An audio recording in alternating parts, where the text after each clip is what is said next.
who knows, what the future holds for both Israel and Palestinian, and whether this going to expand beyond what beyond Israel-Palestine, beyond Israel and Gaza. Death toll in Israel has risen to 600 as the country battles to free hostages taken by Hamas fighters. This is an incredibly harrowing situation, and a British citizen serving in the Israeli army has been confirmed killed. Now, so far, 370 Palestinians have died, according to the health ministry in Gaza.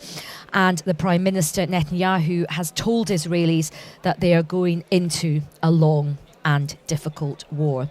Well, joining me now is Yossi Mekelberg, Associate Fellow at the Middle East and North Africa Programme at Chatham House. Yossi, welcome. Well, unfortunately, we are only at the beginning of something, as the Prime Minister said, probably a long war. And we already, as you mentioned earlier, nearly 1,000 people lost their life. And who knows, what the future holds for both Israel and Palestinian, and whether this going to expand beyond what beyond Israel-Palestine, beyond Israel and Gaza. And I think at a certain point the international community will have to intervene and stop the killing.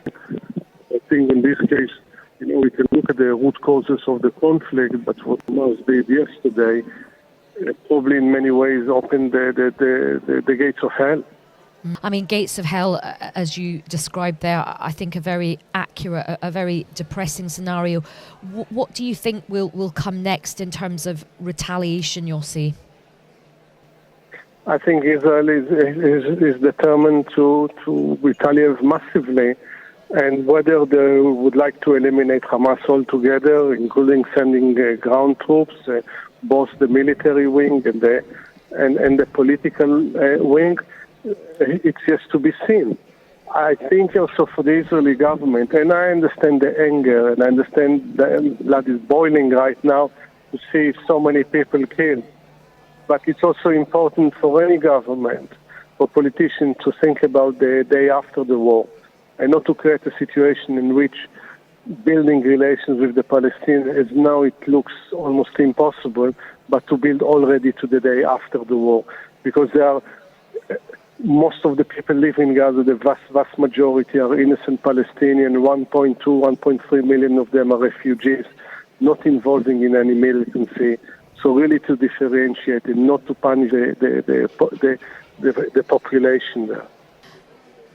And final question to you, Yossi. I mean, the world is looking on, absolutely aghast, very frightening moment for so many people. Do you think there is any chance of a two-state solution coming out of this, even in the future?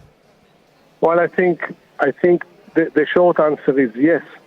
It's probably a different modality of two-state solution what people envisaged 20 and 30 years ago. It's 30 years since the Oslo Agreement. So need to look at different modalities, for instance, an Israeli-Palestinian confederation. Unfortunately, it's not going to be something discussed in the near future. The near future is quite bleak and involve more violence than peace. But I think this is actually also the time for people, not necessarily in public, to build the bridges, to build the foundation for a peace beyond the war, which is based on recognition of the rights, including of self-determination for those people.